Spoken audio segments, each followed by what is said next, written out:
Operation South Pacific, a Kitty Dagger adventure by The Hampton, a.k.a. Richard Hendry. Copyright 2019. Chapter 1. The Hangover. The first thing that Ozzy felt was a soft, warm breeze dancing across his face. A moment later, he could feel the heat. It covered his whole body. He was just coming to terms with a pounding in his head when he felt the whole world moving, back and forth, up and down. He thought, "This is some hangover." Then he opened his eyes. Slowly they came into focus. The blinding sunlight made him close them tight again, and then he opened them halfway. All he could see was sky and water. The next three things hit him all at once. He was in a raft. He was sitting in water that was leaking into that raft. And Kitty Dagger was not there. He started to feel the panic set in. Quickly he craned his head around the raft, hoping to see some sight of land, but there was none. Now he was in a panic. He waited for his training to kick in, to slow his heart rate, to look at this rationally. Floating by his feet was Kitty's keychain, with a cat dagger still attached, and one small locker key. He strained his mind to try and remember what had happened, but his mind was blank. A quick scan of the surrounding water, thankfully, showed no signs of her body. When he tried to stand up, a pain shot through his leg. He grabbed for it instinctively, and then he looked at it. There were two small puncture holes in his $3,000 custom-made suit pants, with blood stains around them. He rolled up the pant leg to reveal matching holes in his leg. He glanced back at Kitty's cat dagger keychain and realized that these wounds matched her favorite weapon. His hand moved towards the inside coat pocket. Thankfully, his gold-plated, watertight cigarette case was there. He opened it and withdrew a long, filtered, custom, hand-rolled organic tobacco smoke from the case and lit it. He dragged a long pull into his lungs. He closed his eyes and let his mind rest for a moment. Then he started to ask the questions that mattered. "What the fuck had happened here?" he said aloud. His head was spinning, filled with multiple questions. Has she been taken? Where the hell was he? Where was she? And lastly, he thought, had she betrayed him? Just then a large swell rocked the boat, and the water from the bottom of the raft shifted enough for him to see the printing on the inside ring of the raft. Property of the Honolulu Chamber of Commerce. And with that, the long chain of events that led him there started to come flooding back. Chapter 2. 78 hours ago. The blazing heat from the first step on the skywalk ramp from the plane at the Honolulu airport hit them both with full force. Ozzy Tat and Kitty Dagger had been on the plane for countless hours. They had been given a small break in the LA airport to quickly run outside and take advantage of the new recreational laws. The trip was long. The break in LA was ill-advised, and they had almost missed their flight. Ozzy had gotten a hold of some powerful ganja, was out cold. If it had not been for the quick thinking of Kitty and a $50 bribe at the airport security to get them on a golf cart and shuttle them back to the gate, the pair might have been trapped in LA for God knows how long, lost in an endless loop of waiting for the next plane, then going outside to burn one, then ending up being late for the next flight, like some sort of Groundhog Day, forced to live out the same events over and over. They had been spared that fate, and now, 6 short hours later, when Ozzy woke up, they had found firm ground on the small dot of land in an endless sea. The two of them stood out from the crowd of tourists and locals like two diamonds shining in the hot Pacific sun. Ozzy was wearing a signature $10,000 custom suit, blue, of course, with his standard-issued oxblood boots that he had more than a few special modifications from the agency. In his inside coat pocket was a cigarette case with a hidden compartment that you could store your weed in, and a powerful homing beacon that linked to a secret chain of agency geopositioned satellites that kept him under constant surveillance. His Wayfarer sunglasses came complete with a hidden camera, a small explosive device that was undetectable to any scanning at the airlines or TSA currently in use. Kitty Dagger was dressed in a flowing white gown that hugged her young, nubile form in all the right places. Around her flawless neck was a string of pure white pearls that contained the same explosives as Ozzy's glasses, and was strung on high-tension wire that could be used for strangulation or could expand to 10 times its length and support the both of their combined weight, should it be needed. Kitty's feet were clad in white stiletto Prada pumps that concealed in its heel a tracking device, and the tube of the heel was a one-shot 22mm all-plastic gun. Kitty's hair was perfect, short, and bouncy, that helped her look both amazing and youthful. Her movements were deceptive by intention. She was both beauty and the beast in one. In her leather-clutched purse she carried her weapon of choice, a cat dagger ring that she could use with deadly precision, and custom-made organic tampons, because a girl's got to be prepared for anything. On her face she wore cheap, old-school 80s-style shades. Why? Fuck you, that's why. As they walked in stride, Ozzy bumped into her casually to be sure she had noticed that they were being followed. Kitty slightly nodded her head to let him know that she too had taken notice of the large, dark-skinned Samoan man that had been waiting by the baggage claim and had been tailing them ever since. The man was known to both of them. He was a brutal killer known as Kill Manu, or by his code name, Bad Job. Large and lumbering, he was well known for his method of dispatching his enemies by throwing stolen veggie wraps with such accuracy they would lodge themselves in his victim's mouth and choke them in seconds.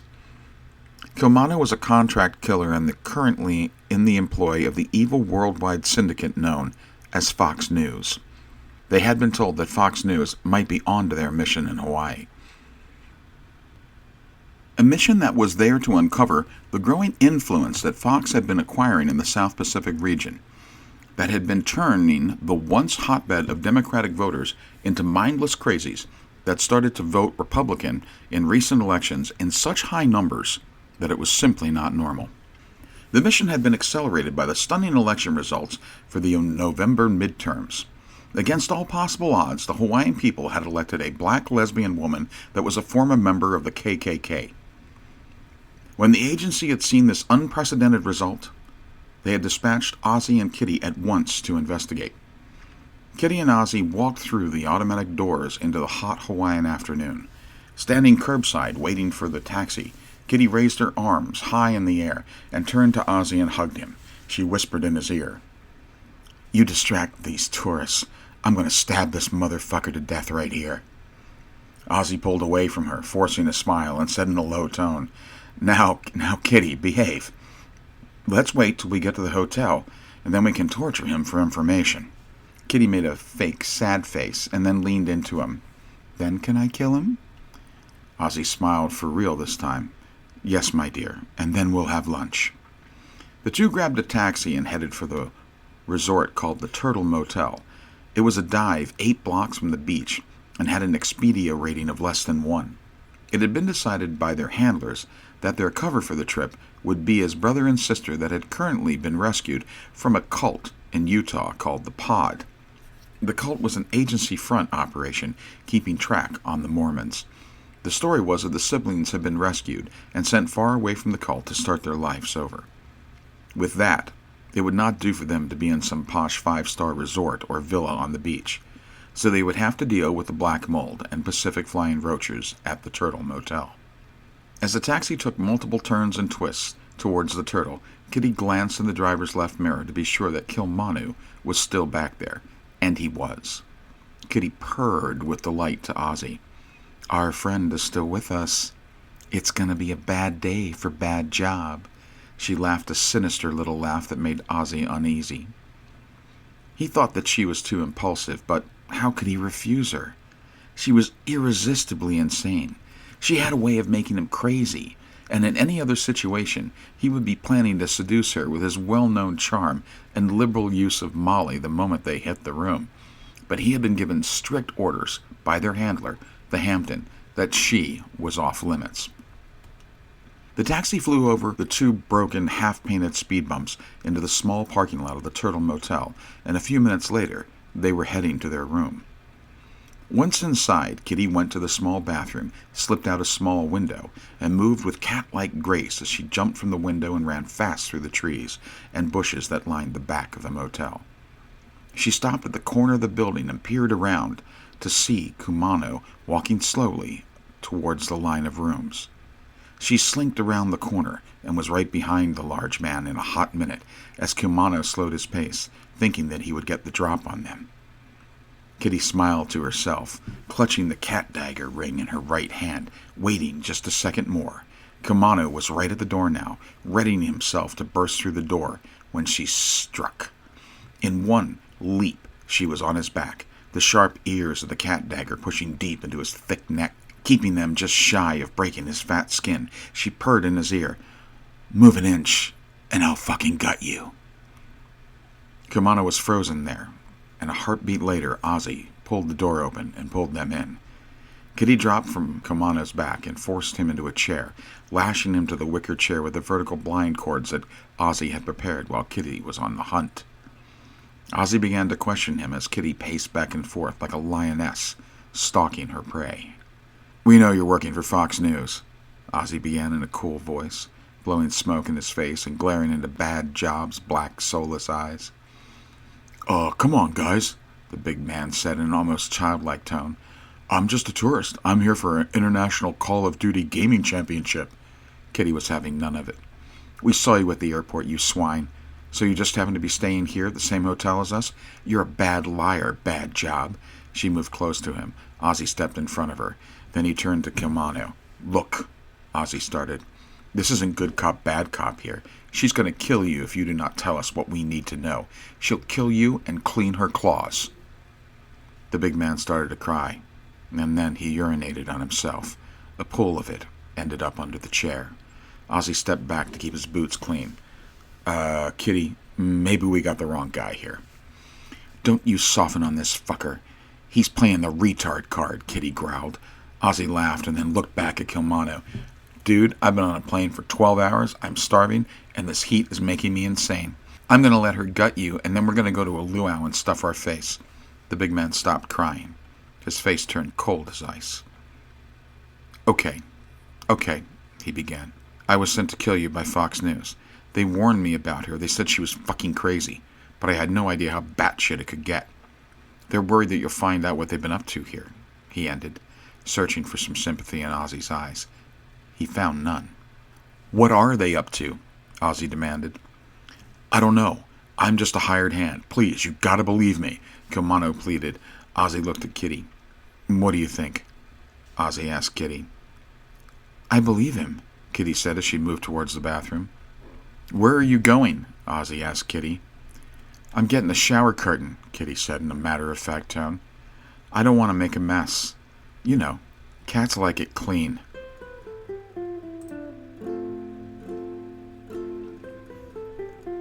Chapter 3. The Luau. The sun was slowly setting just off the shore of the Moana Hotel, on their luau lawn. Ozzy was sitting across from Kitty, each of them wearing flowered leis. Kitty was dressed in a black, strapless gown, her pearls catching the last lights of the day. Her plate was full of Kahlua pig and pineapple chunks. She seemed like any other person having a good time on vacation, her face devoid of the horror that had just taken place in the motel room. Ozzy had thought himself a hardened veteran agent that had seen some cold shit in his day, but the show she had put on this afternoon was even too much for him. Now she looked like that was 1,000 years ago. Kitty noticed him staring at her. "What's wrong with you? Don't you like the pig?" she asked as she pulled another bit of pork off the plate with her hand and stuffed it in her mouth. "How can you eat with that hand?" he found himself saying aloud. Kitty just smiled and then licked her fingers. "Girl's got to keep her strength up," she purred at him. It gave Ozzy a chill. Kitty continued. So, what's our next move? We're supposed to be contacted tonight by a local section chief. Ozzy stopped and watched as she skewered a pineapple chunk with her sharp fingernails and popped it into her mouth. Jesus Christ, would you please use a fork? Kitty just laughed it off. He was getting too freaked out about this, and he knew it. Ozzy tried to calm himself. A moment later, a busboy approached the table, and Ozzy asked him to remove his full plate. "Are you unhappy with the meal?" the busboy said. Ozzy's face said it all. "Perhaps you'd like to order a la carte," the busboy asked. Ozzy knew that was the signal line. "Yes, I would," he fed his contact line. The busboy dropped a card on the table and moved away quickly. Ozzy looked at Kitty. "That's our cue," he said, and they both left the table.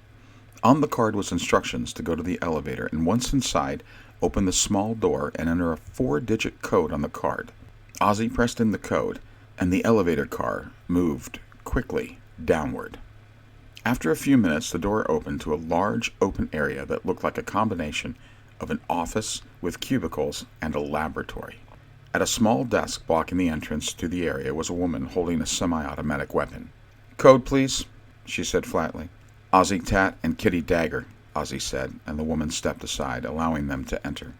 A small Hawaiian man in a classic flowered shirt came up to them at a fast pace with his hand outward. "Aloha, I'm Condor, your contact here in Paradise," he said in a jovial tone. Then looking past Ozzy, he said, "And this must be the famous Kitty Dagger.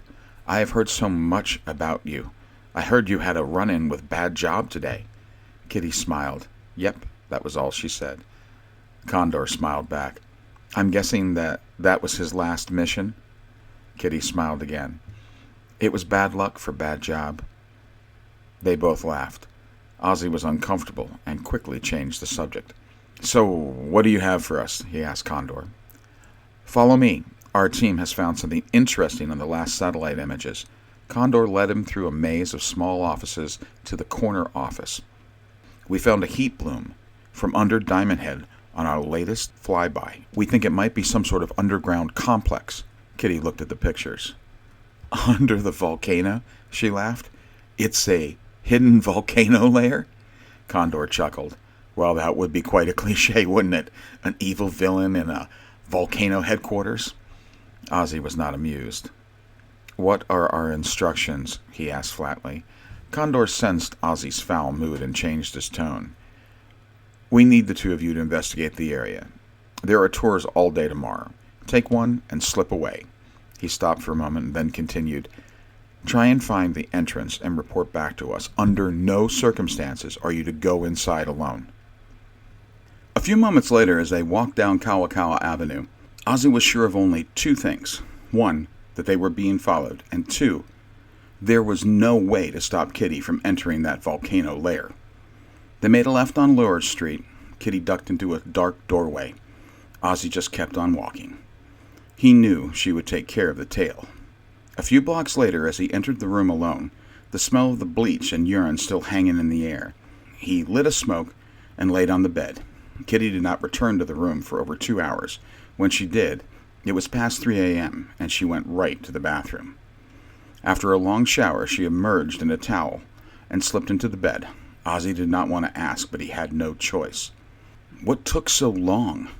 Kitty smiled in the semi-dark of the room. "You know, cats like to play with their food." Ozzy did not get to sleep until nearly dawn. Chapter 4. A Day Trip. Ozzy was ripped out of his sleep by cold water splashing on his face. He sat up fast, only to feel the first fist smash across his head. The room was filled with big men. One had pinned Kitty to her bed and duct-taped her hands and mouth. The other two were standing over Ozzy. Ozzy's mind was racing forward fast. They must have slipped in while he and Kitty were so passed out. Now they were in real trouble. "What did you do to my brother?" The biggest one yelled at Ozzy. Ozzy knew who they were now. Kilmano's brothers were well-known henchmen, but not killers. They seemed upset, and with good rights. This very room was where Kitty had made a mess with Kilmano just 12 short hours ago. He said nothing, and was paid for his silence by another crushing right to his head. He chanced to glance over at Kitty. She was lying very still, seeming all too calm. She saw him looking at her and moved her eyes in the direction of her Prada pumps that were laying on the floor. Above them, sitting on the nightstand, was her cat Dagger ring. Ozzy knew she had a plan. All he needed to do was buy her a second, and she would do the rest. Okay, he started, trying to make them feel as if he was going to tell them everything. Okay, I know where he is. Now all three men came to his bedside, and that was the opening that Kitty needed. In what looked like one fluid move, she was off the bed, grabbing the pumps with her free fingers. She had a bullet in two of the three men's heads before the third one could think about what to do. Ozzy kicked the last one and grabbed for the cat dagger, but it was gone. Kitty had already used it to cut her tape from her hands and was on top of the last one, driving the ears of the cat into his soft neck. Ozzy got up and pulled her off him. He's dead, baby, Ozzy said as Kitty was fighting to keep wounding the man. The room was a mess again. We're going to have to find another place to stay tonight, Ozzy said to Kitty as she calmed down and sat back down on his bed. Why? Do you think that asshole has more brothers? Kitty joked. Ozzy just got up and started collecting his things. Kitty followed his lead, and they skipped checking out and went right for the cab stand. Well, I think it's safe to say our cover is blown now, Ozzy said as they got in the taxi. Well, in that case, Kitty replied, can we get a room that's not in some shithole? Ozzy laughed. Can you promise not to paint the next room with arterial red? He quipped. I can promise to promise, but a girl can change her mind, Kitty offered. A mile later, they checked into the Hyatt Waikiki and got a suite on the top floor overlooking the beach. As they walked around the 4,000-square-foot suite, Kitty offered, Wow, this is a view to die for. Ozzy smiled and hoped that she was wrong. It was only 10 a.m., and they had already killed 3 people, all before breakfast. By 11 a.m., they were on their way to Diamond Head for the volcano tour. Once in line to hop the bus, both Kitty and Ozzy stalled at the back of the line and then quickly slipped away to the tree line. Ozzy pulled out the photo that Condor had given them and they moved towards an area highlighted on the photo as fast as they could. The sun was directly above them by this time, and they found the opening in the trees and a small footpath that led right up to the solid rock. It seemed to end just right there. Kitty started to feel the rocks. What are you doing? Ozzy asked her. I'm looking for the latch or moving stone to get in, Kitty replied. Ozzy had his doubts. Sure, every volcano layer has a hidden door to get in, he said jokingly. Kitty shot a look at him. Yes, they do. I don't make the rules. And to his surprise, a jagged rock she had pushed on had moved, and to the right of it, a doorway had opened. Kitty looked back at him with a I told you so look. Ozzy shook his head as she started towards the opening. Hey, wait, he said in vain as Kitty disappeared into the tunnel. Then, a second later, she came back out. Are you coming or what? Was all she said. Ozzy already knew this would happen. What was the point in fighting it? He followed her into the darkness. Kitty pulled out her phone from her gold fanny pack and lit the flashlight app. The tunnel was long and twisted and seemed to go on for a long time. Then it opened to a round area that seemed to be another dead end. Are we looking for another secret door now? Ozzy asked. Kitty scowled at him and tapped her foot on the ground. It made a hollow sound. He smiled. Sorry, I forgot the other rule. I mean to say, a hidden trapdoor. Kitty stepped aside and let Ozzy pull the trapdoor open. He held out his hand to her. Ladies first, he said. Kitty shook her head. You first, baby. I gotta reload my shoes. The ladder delivered them to a landing with steel walls and a large steel door. From the other side, they could hear people talking. This time, Ozzy started looking for a latch or a handle. Kitty started to laugh. Keep it down, he said. What's so funny anyhow? Kitty pointed to the top right of the door, and the camera pointed right at them. Ozzy's heart sank. Kitty moved back from the door as it started to open on its own. I guess, Kitty said in a matter-of-fact tone, they don't call them trapdoors for nothing? And before he could make another sound, they were surrounded and subdued. A bag being pulled over Ozzy's face was the last thing he saw until it all went dark again.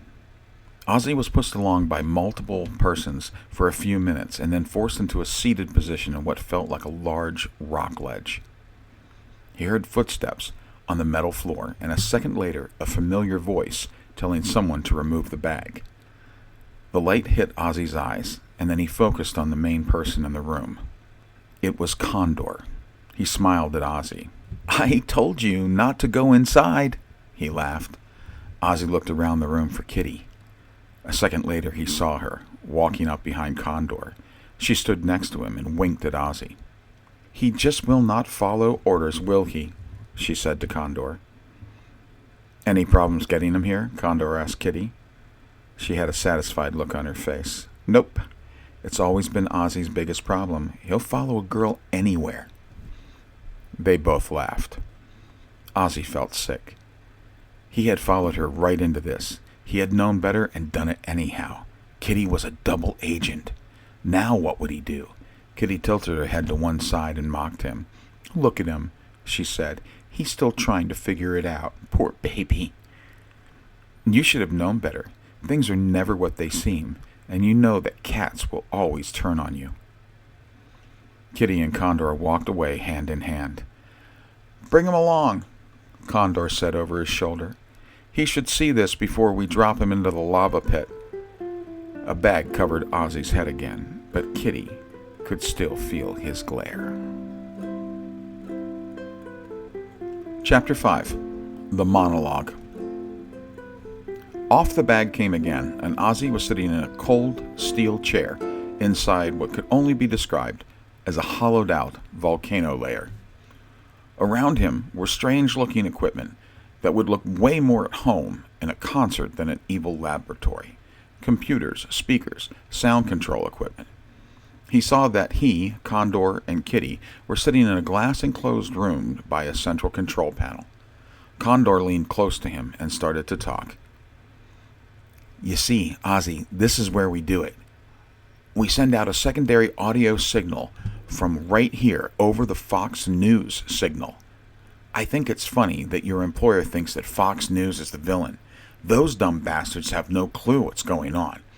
They think that their success is due to their actions, when the real organization I work for has been behind the whole neocon movement for decades now." Condor stopped and started to laugh. "Holy shit, I'm doing the evil mastermind monologue. What a cliche!" Condor and Kitty laughed. "It's okay," Kitty said. "He'll be dead in a few minutes anyhow." They laughed again, and then Condor continued. "So anyhow, I infiltrated your agency 5 years ago to keep tabs on them and have been planning my next move for takeover all this time, once the testing was successful." Ozzy was in a rage, but he wanted to know more. "When was that exactly?" he asked. Condor laughed again. "Are you kidding? Trump! After that, we knew we could make anything happen." Ozzy's head was spinning. Condor kept right on going. "Anyhow, now we're moving into the last phase of operations. Oh, and your partner here," he nodded towards Kitty, who had an odd look on her face, "came on board a year ago in Istanbul. She's been very helpful in knocking off anyone that knew about us. Even she did not know everything until just now."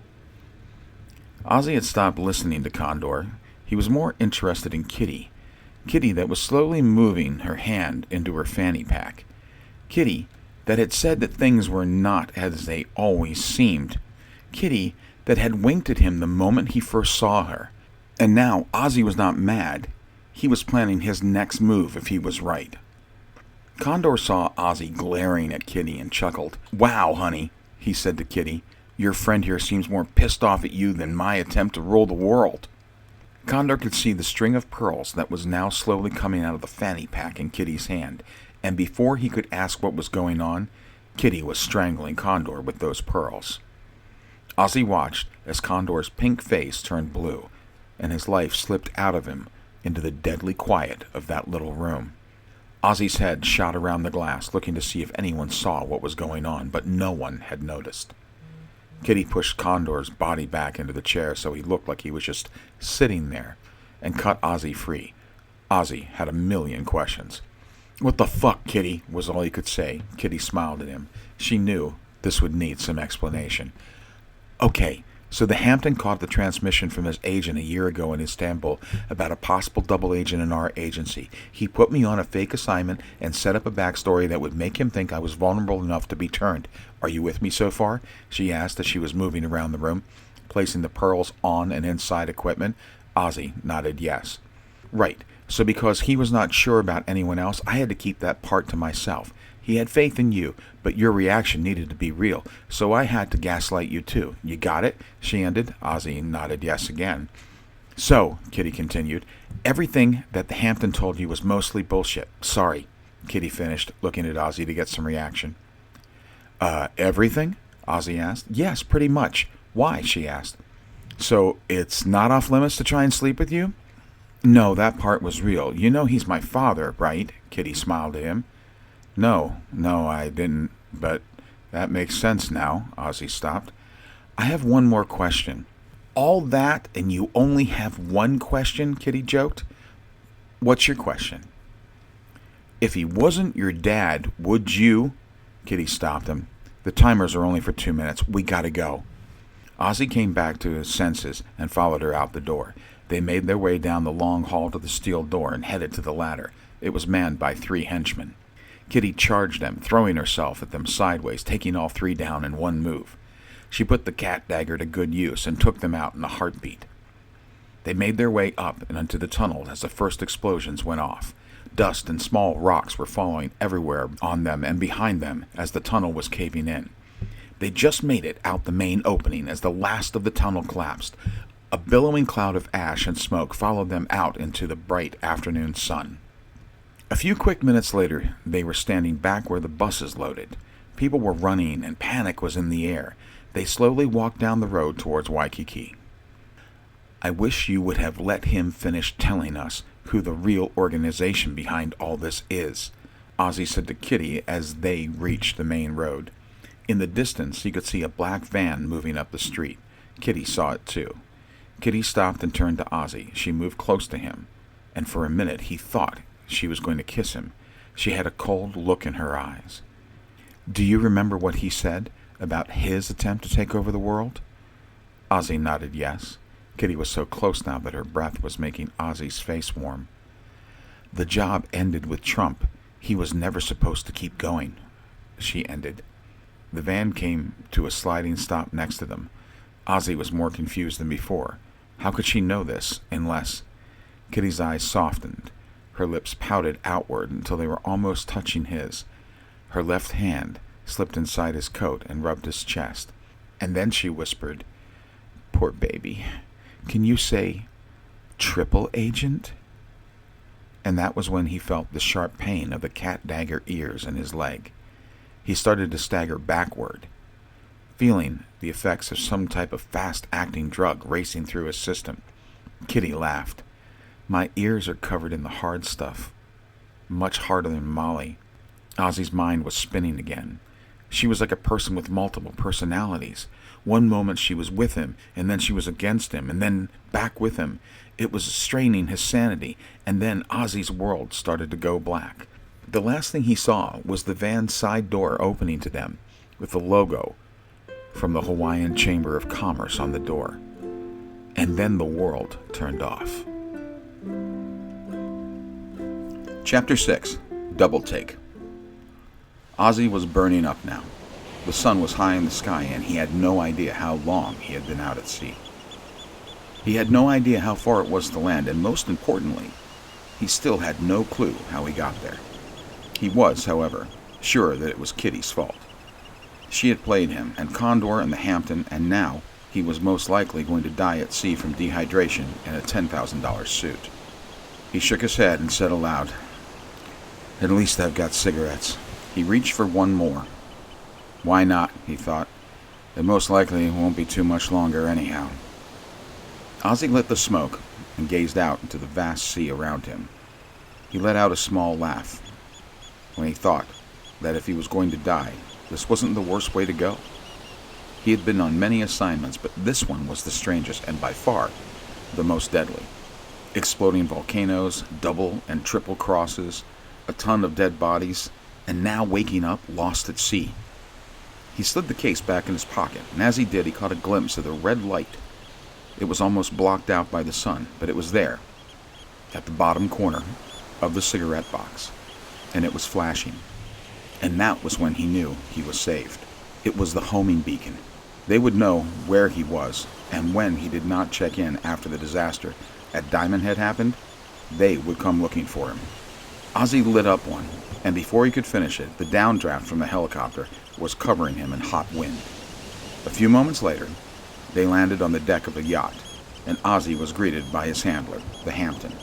He raced towards him. "That fucking bitch did it," Ozzy was yelling at the Hampton. "She set me up. She had me abducted. She killed like 100 people and blew up a volcano. She's such a liar. She even said that you were her father." The Hampton looked at him with an odd look. "I am her father. She told me that she had saved your ass like 10 times in the last 48 hours. Ozzy was delirious now from the heat and nearly passing out. The Hampton continued. "It was the plan all along to get the secret organization behind Condor. Kitty was using you and him to get to them. She turned on your beacon before the Chamber of Commerce got there. If she had not drugged you, they would have killed you. The Chamber's the real villain behind all of this. When they took your body on the boat, Kitty dropped you in a raft and floated you out to sea. Then she killed the head of the Chamber and contacted me. We then came here to rescue you. Again," the Hampton finished. "What? The Chamber of Commerce? Wait, how did you know that?" It was all he could say as he saw Kitty walking up behind the Hampton. "I'm so confused," Ozzy yelled with his last bit of energy. "What the fuck is going on?" The Hampton looked at Kitty. "Wow, he is fucked up," he said to her. "We might have to fix that. See, Daddy, I told you, ever since we got high in L.A., he's been a basket case." Ozzy wasn't able to keep his mind on track. He was spinning out of control. "You did not sleep with him, did you?" he heard the Hampton ask Kitty. Ozzy started to laugh uncontrollably. "Why are both of you so hung up on that?" Kitty barked at him. Ozzy's head was pounding now. The lights were flashing, nearly blinding him, and the strange sounds were filling his ears.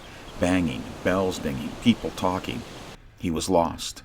And then, all at once, he could hear clearly one voice speaking.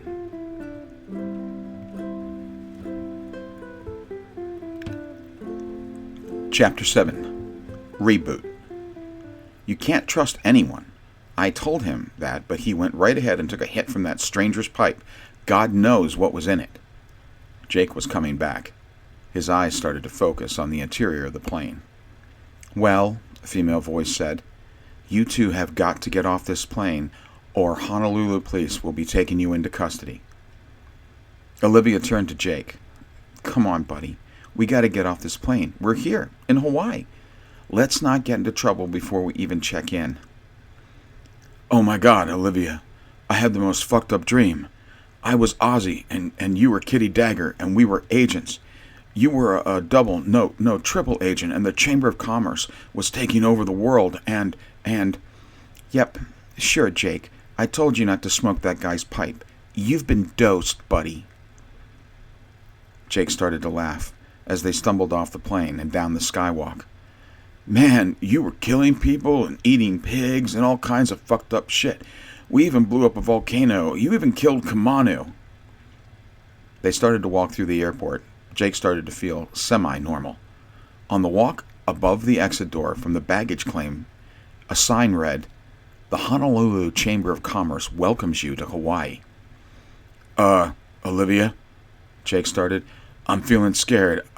I think something bad is going to happen." Olivia stopped and dropped her bag by the taxi stand and walked over to Jake. She got close to his face and whispered, "Don't worry about anything. If anyone fucks with us, I'll use this." And she whipped out her Kitty Dagger keyring.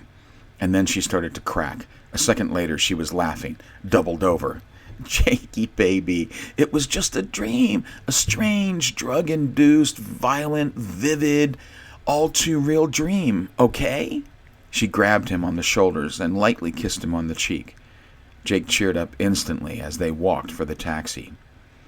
"Can you believe that we're here? It's going to be a great vacation," Olivia said. "Yeah, for sure," Jake said.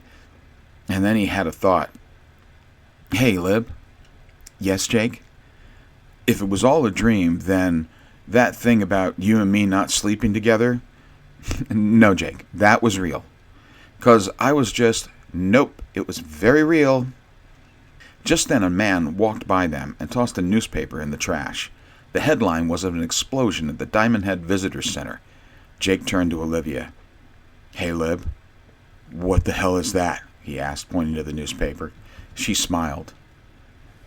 "Okay, buddy. It's going to be a little fucked up in there for a while, but you're going to be fine." She stopped, looking into his eyes. "I think we may have taken you back too far. You're all 6s and 7s right now." Jake was confused. "What do you mean, taking me back?" "Look, you were not coping well, so we thought it would be best to remove the whole thing, but it seems we might have done a little damage up there in the old noggin." Jake was totally pissed off. "Damage? What kind of damage? Did you let your father hit me with some memory drug?" Hey, keep your voice down. We're in public here, and still on assignment," she snapped, getting clearly irritated with him. Jake moved close to her. "What did I say when I was under?" he asked in a stern voice. "Nothing. You were all crazy, but you did keep talking about a doctor. Dude, you were batshit." She looked at him. She could see he was still struggling, but the memory wipe did not work well at all. He was recalling too much, too soon. She needed to be softer. Go a little easy on him for a while. "Jake," she tried another tact, "I will explain everything later. For now, let's just pretend that we're on holiday and have a good time since we have these few days off until—" She trailed off, not wanting to tell him too much. Until what?" he asked as his insides started to shake. She came close to him, put her hands up in the air and around his neck. She moved her head close to his and whispered in his ear, "Until you're gonna need to call me Kitty again," was all she said. You've been listening to Operation South Pacific, a Kitty Dagger adventure by the Hampton, a.k.a. Richard Hendry. Copyright 2019.